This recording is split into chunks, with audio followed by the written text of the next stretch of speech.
In this video we'll show how to get this design ready to plot. If I go to the wireframe view, you'll see what we've got here.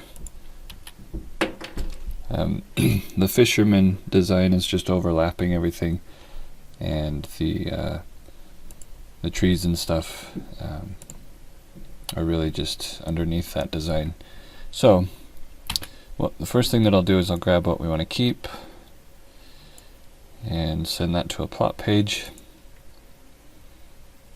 And then on the plot page I'll start working on getting this ready to plot. So one of the things that I'll do is take this frost line of the fisherman and I'll shift select the design behind it, which is the tree design, and I'll do what's called a trim up here. And what that will do, I'll separate this just so you can see it, is it uses this as a tool to trim the thing that I shift selected that was behind it, and effectively cut that tree how we needed it to. So I'm going to undo that so I can get it back to where it was. The next thing that I'll do, if I look back at the original, is we've got this frost line here is connected to the frost of the panel, and so what I need to do is I need to weld both of those together. So I'll take this frost line of the fisherman, shift select the frost line of the panel, and weld those together, or hit W on the keyboard. And that will get those welded together. Because of the way that we cut it, there's a couple little stray segments in here, so I would actually get rid of those. I'd clean that up a little bit, just because they're not going to cut anyway. Well, they'll cut, but they're pretty small, so it could snag up the cutter, or they're definitely not going to sandblast anyway, so we'll just go ahead and get rid of those. So anything that's too small to sandblast, I'll just get rid of.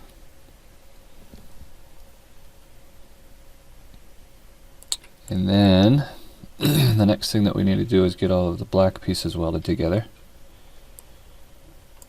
Get rid of all that as well. Okay, so we'll take the tree and the rock parts here. The inside of the rock is separated already from the outside of the rock on that one. On this one, it's done the same way, so that's the way that we want it to be. If they were combined together, we'd need to break those apart separately, because what we'll do is we'll take this fisherman design and shift select just the outside of this rock and weld that together. And just for speed's sake, I'm going to use the keyboard shortcut, so I'll shift select now this other rock and weld it. I'll shift select the tree and weld it, and it looks like down here I'll shift select this part of the fire and weld that as well. There was one other spot up here that I needed to look at, and that was the cloud. So where the cloud and the tree intersect, I'll take that cloud, shift select the tree, and weld that. I could have done it either direction, it didn't really matter. And then I'll come in and clean this up just a little bit.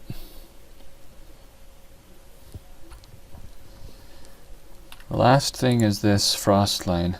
So I drew the frost line and just put it behind the tree. And so typically what I do is I will come in here and just select like this major segment here and click on it and just hit delete, and that will get rid of that whole segment. And then this piece I'll just bring back. I'm holding down control so that it stays in line, but I'll just bring it back to where those meet.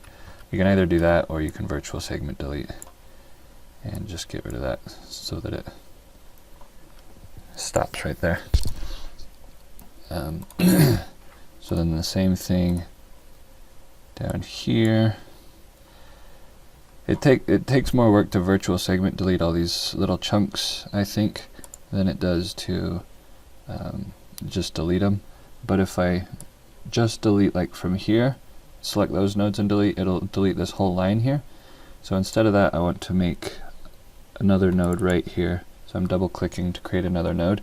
That way when I select all of these nodes, I can just hit delete on the keyboard and it will delete all the way back to that node. This doesn't necessarily need to connect. We could do that by hand, but if I do want it to connect, I can either drag that. If I have snapping on, snap to objects, I can just drag it over until I see it say edge, and that way I know that it's touching that edge. Or I can drag it even further and use virtual segment delete, and then it would bring it back to that edge. So either way works. Really, it just depends on what I'm doing that day, which way I use it. But that's about it. I think pretty much everything else is ready to go. So that was a bit more complicated than just a simple panel, because I had all the things that were overlapping. But I do it that way because when it comes time to design this, or let's say we wanted to reuse this design in the future but they wanted to not have the fisherman, it's really easy to just go in and delete that fisherman and put something else in here, rather than breaking things apart and redrawing trees and that sort of stuff. So as far as point of sale goes, it's a lot easier to keep it in pieces and then change it at the time of production to match however you need to.